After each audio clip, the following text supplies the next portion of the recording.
Hello दोस्तों, स्वागत है आपके अपने चैनल आर के एक्सपर्ट क्लासेस में। तो दोस्तों, अभी के इस क्लास में आज हम लोग पढ़ने वाले हैं साइंस यानी विज्ञान के केमिस्ट्री के जो दूसरा चैप्टर है अम्ल क्षार एवं लवण। उसमें जितने भी ऑब्जेक्टिव क्वेश्चन हैं आज हम लोग अभी के इस क्लास में देखने वाले हैं। तो आप लोग इस क्लास को अंत तक कीजिएगा।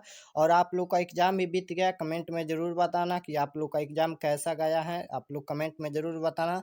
और जो भी जैसा भी एग्ज़ाम गया है आप लोग टेंशन मत लीजिए, क्योंकि देखिए ये पहला एग्ज़ाम था और इसमें आप लोग का सिलेबस भी फाइनल नहीं हुआ था। तो आप लोग टेंशन मत लीजिएगा, आप लोग फिर अपना सिलेबस पर ध्यान दीजिए। अभी फाइनल बोर्ड परीक्षा बाकी है तो अपना सिलेबस पर फिर ध्यान दीजिए।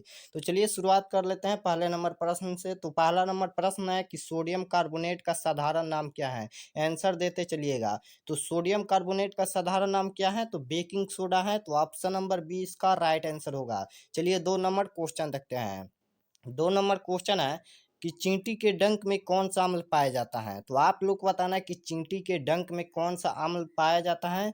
तो याद रखिएगा, चींटी के डंक में मेथनाइल का अम्ल पाया जाता है। तो ऑप्शन नंबर बी इसका राइट आंसर होगा। याद रखिएगा, चींटी के डंक में मेथनाइल का अम्ल पाया जाता है। जो जिसे काटती है वह तो दर्द होता है यानी जलन होता है हमको, उसमें मेथनाइल का अम्ल पाया जाता है। चलिए नेक्स्ट क्वेश्चन देखते हैं 3 नंबर। 3 नंबर क्वेश्चन है कि संगमरमर का रासायनिक सूत्र क्या है। तो आप लोग को बताना है कि इनमें से कौन संगमरमर का रासायनिक सूत्र है। तो संगमरमर का रासायनिक सूत्र होता है CaCO3 होता है। तो ऑप्शन नंबर ए में दिया है, तो ऑप्शन नंबर ए इसका राइट आंसर होगा। चलिए नेक्स्ट क्वेश्चन देखते हैं 4 नंबर। 4 नंबर क्वेश्चन है कि अम्ल कैसा होता है। तो आप लोग को बताना है कि जो अम्ल होता है वह कैसा होता है। तो आप सभी लोग को पता है कि अम्ल स्वाद में खट्टा होता है। तो ऑप्शन नंबर सी इसका राइट आंसर होगा। और क्षार स्वाद में कड़वा होता है, याद रखिएगा। चलिए नेक्स्ट क्वेश्चन देखते हैं 5 नंबर। 5 नंबर क्वेश्चन है कि हमारा शरीर का पीएच मान, यहाँ पर हिंदी में लिखा है कि पीएच मान, यहाँ पर इंग्लिश होगा या हिंदी कोई भी दे देता है एग्जाम में। तो हमारा शरीर का पीएच मान कितने के आसपास कार्य करता है। तो हमारा शरीर का पीएच मान 7.0 से 7.8 तक कार्य करता है। तो ऑप्शन नंबर ए इसका राइट आंसर होगा। चलिए नेक्स्ट क्वेश्चन देखते हैं 6 नंबर। 6 नंबर क्वेश्चन है कि उदासीन विलयन का पीएच मान कितना होता है। तो याद रखिएगा, उदासीन विलयन का पीएच मान 7 होता है। तो ऑप्शन नंबर सी इसका राइट आंसर होगा। और अम्ल का पीएच मान 7 से कम होता है, याद रखिएगा। अम्ल का पीएच मान 7 से कम होता है, ठीक है। और क्षार का पीएच मान 7 से ज्यादा होता है। और उदासीन विलयन का पीएच मान पूछेगा तो केवल 7 होता है, यानी 7 के बराबर होता है। चलिए नेक्स्ट क्वेश्चन देखते हैं 6 नंबर। 6 नंबर क्वेश्चन है कि नमक का रासायनिक सूत्र क्या है। तो नमक का रासायनिक सूत्र क्या है इनमें से। तो नमक का रासायनिक सूत्र होता है NaCl होता है। तो ऑप्शन नंबर ए इसका राइट आंसर होगा। जरूर से जरूर याद करना यह सब सूत्र, नमक का रासायनिक सूत्र आप लोग याद करना। चलिए नेक्स्ट क्वेश्चन देखते हैं 8 नंबर। 8 नंबर क्वेश्चन है, सिरका में निम्न में से कौन सा अम्ल पाया जाता है। तो आप लोग को बताना है कि सिरका में निम्न में से कौन सा अम्ल पाया जाता है। तो सिरका में जो अम्ल पाया जाता है एसिटिक अम्ल पाया जाता है। तो ऑप्शन नंबर ए इसका राइट आंसर होगा। चलिए नेक्स्ट क्वेश्चन देखते हैं 9 नंबर। तो 9 नंबर क्वेश्चन है कि नीला लिटमस किसके द्वारा होता है। तो नीला लिटमस यहाँ पर पूछा है। तो नीला लिटमस किसके द्वारा होता है। तो अम्ल के द्वारा होता है। तो ऑप्शन नंबर ए इसका राइट आंसर होगा। अम्ल ही नीला लिटमस को लाल कर देता है, इसलिए इसका right answer option number A होगा। अम्ल नीले लिटमस पत्र को लाल कर देता है और क्षार लाल लिटमस पत्र को नीला कर देता है, तो याद रखिएगा। चलिए नेक्स्ट क्वेश्चन देखते हैं 10 नंबर। 10 नंबर क्वेश्चन है कि निम्नलिखित में कौन प्राकृतिक सूचक है। यहाँ पर हम सब्जेक्टिव क्वेश्चन में बता दिए हैं कि निम्न में कौन प्राकृतिक सूचक है। तो हल्दी एक प्राकृतिक सूचक है। तो ऑप्शन नंबर ए इसका राइट आंसर होगा। चलिए नेक्स्ट क्वेश्चन देखते हैं 11 नंबर।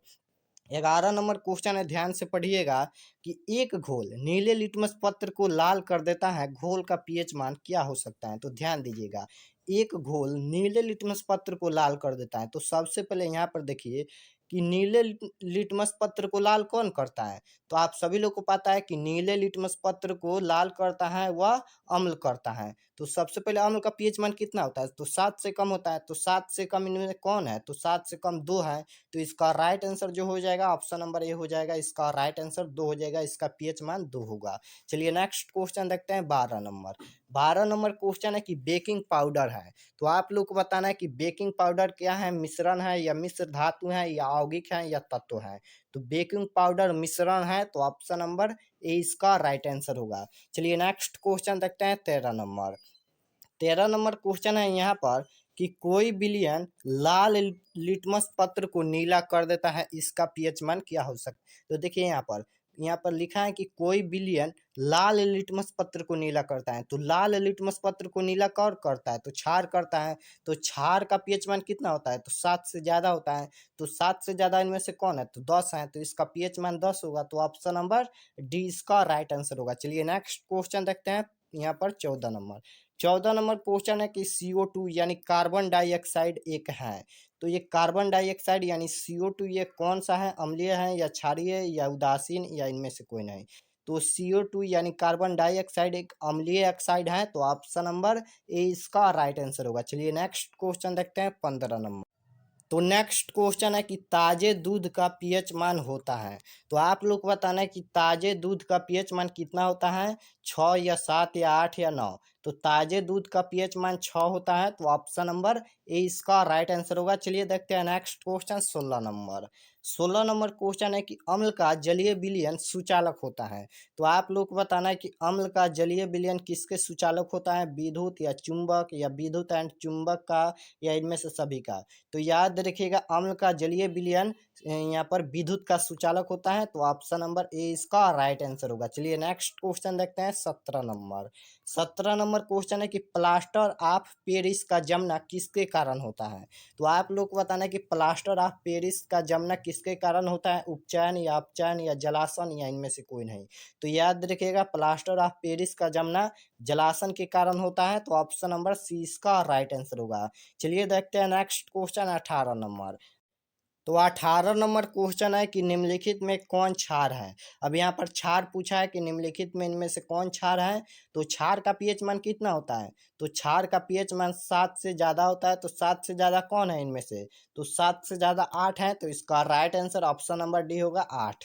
चलिए देखते हैं next question 19 number. 19 number question है कि निम्नलिखित में कौन विजातीय यौगिक है। तो आप लोग को बताना है कि निम्नलिखित में कौन विजातीय यौगिक है, चूना पत्थर है या खड़िया है या संगमरमर है या प्लास्टर ऑफ पेरिस है। तो विजातीय यौगिक प्लास्टर ऑफ पेरिस होता है। तो ऑप्शन नंबर डी इसका राइट आंसर होगा। चलिए नेक्स्ट क्वेश्चन देखते हैं 20 नंबर।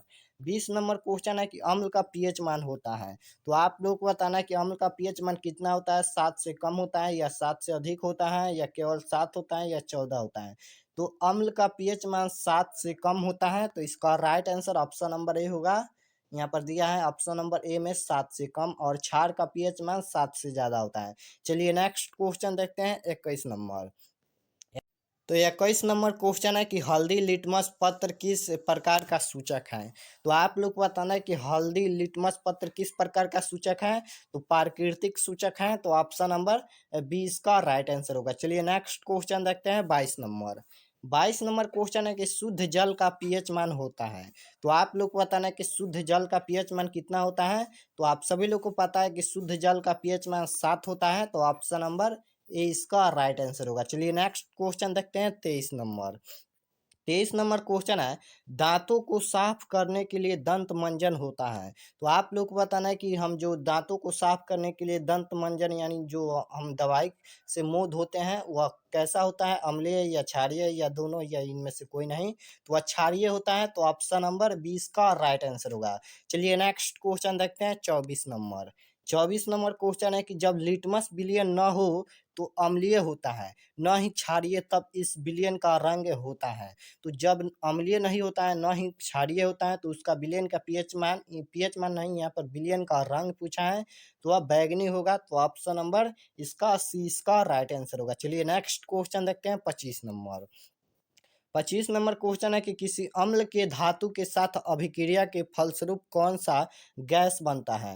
तो आप लोग को बताना है कि किसी अम्ल के धातु के साथ अभिक्रिया करता है तो वह कौन सा गैस बनता है। तो आप सभी लोग को पता है कि अम्ल धातु के साथ अभिक्रिया करके हाइड्रोजन गैस मुक्त करती हैं? तो ऑप्शन नंबर ए इसका राइट आंसर होगा। चलिए नेक्स्ट क्वेश्चन देखते हैं 26 नंबर। 26 नंबर क्वेश्चन है कि उच्च वसीय अम्ल को सोडियम लवण कहलाते हैं, तो क्या कहलाते हैं? अपमार्जक कहलाते हैं या प्लास्टिक या रबर या साबुन? तो याद रखिएगा, उच्च वसीय अम्लों के सोडियम साबुन कहलाते हैं, तो ऑप्शन नंबर डी इसका राइट आंसर होगा। चलिए नेक्स्ट क्वेश्चन देखते हैं 27 नंबर। 27 नंबर क्वेश्चन है कि अम्ल एवं क्षार के बीच अभिक्रिया को किस प्रकार की अभिक्रिया कहते हैं? तो आप लोग को बताना है कि अम्ल एवं क्षार के बीच जो अभिक्रिया होती है वो किस प्रकार की अभिक्रिया होती हैं? रेडॉक्स या संयोजन या उदासीनीकरण या वियोजन? तो याद रखिएगा कि अम्ल एवं क्षार के बीच अभिक्रिया को उदासीनीकरण अभिक्रिया कहते हैं, तो ऑप्शन नंबर सी इसका राइट आंसर होगा। आप सभी लोगों को पता है कि अम्ल और क्षार यानी दोनों के साथ जो अभिक्रिया करती हैं वह उदासीनीकरण अभिक्रिया होती हैं। चलिए नेक्स्ट क्वेश्चन देखते हैं 28 नंबर। 28 नंबर क्वेश्चन है कि क्षार का पीएच मान होता है, तो आप सभी लोग को पता है कि क्षार का पीएच मान 7 से ज़्यादा होता है, तो ऑप्शन नंबर 20 का राइट आंसर होगा। चलिए 29 नंबर क्वेश्चन देखते हैं। 29 नंबर क्वेश्चन है कि अधात्विक ऑक्साइड को कहते हैं, तो आप लोग को बताना है कि अधात्विक ऑक्साइड को क्या कहते हैं? तो उभयधर्मी ऑक्साइड कहते हैं, तो ऑप्शन नंबर ए इसका राइट आंसर होगा। चलिए देखते हैं next question 30 number. 30 number question है कि नींबू का रस का पीएच मान होता है, तो आप लोग को बताना है कि जो नींबू का रस होता है उसका पीएच मान कितना होता है? तो 2.2 होता है, तो ऑप्शन नंबर 20 का राइट आंसर होगा। चलिए नेक्स्ट क्वेश्चन देखते हैं 31 नंबर। 31 नंबर क्वेश्चन है कि दही में कौन सा अम्ल पाया जाता है? तो आप लोग को बताना है कि दही में कौन सा अम्ल पाया जाता है। जाकर सब्जेक्टिव का क्लास कर लीजिएगा तो आप सभी लोग को पता चल जाएगा कि कौन सा अम्ल किस में पाया जाता है, उसमें सभी को पढ़ाया गया है, तो आप लोग जाकर क्लास कर लीजिए, डिस्क्रिप्शन में लिंक है। तो दही में लैक्टिक अम्ल पाया जाता है, तो ऑप्शन नंबर ए इसका राइट आंसर होगा। चलिए नेक्स्ट क्वेश्चन देखते हैं यहाँ पर 32 नंबर। 32 नंबर क्वेश्चन है कि टारटैरिक अम्ल किस में पाया जाता है? तो किस में पाया जाता है? तो यहाँ पर टमाटर में पाया जाता है, तो ऑप्शन नंबर सी इसका राइट आंसर होगा। चलिए देखते हैं नेक्स्ट क्वेश्चन 33 नंबर। तो 33 नंबर क्वेश्चन है कि CaOCl2 यौगिक का नाम क्या है? तो आप लोग को बताना है यह इस यौगिक का नाम क्या है? CaOCl2 इस यौगिक का नाम क्या है? तो विरंजक चूर्ण है, तो ऑप्शन नंबर 20 का राइट आंसर होगा। और इस चैप्टर में इतना ही ऑब्जेक्टिव था, तो कमेंट में ज़रूर बताना कि 33 में से कितना क्वेश्चन आप लोग को याद था। और आप लोग का एग्ज़ाम भी ख़त्म हो गया, तो कोशिश कीजिए कि आप लोग दिसंबर तक अपना सिलेबस फाइनल कर दे, क्योंकि दिसंबर के बाद आप लोग का रिवीजन चालू हो जाएगा। इसलिए आप लोग कोशिश कीजिए कि दिसंबर तक अपना सिलेबस फाइनल कर दे। और हमारे चैनल पर नए हो तो चैनल को सब्सक्राइब कर लीजिए, ताकि नेक्स्ट क्लास आपके पास ज़रूर पहुँचे। वीडियो को लाइक ज़रूर करना। तो मिलते हैं नेक्स्ट क्लास में। आप सभी को ऑल द बेस्ट। कमेंट में ज़रूर बताना किस सब्जेक्ट में आप कमज़ोर हो।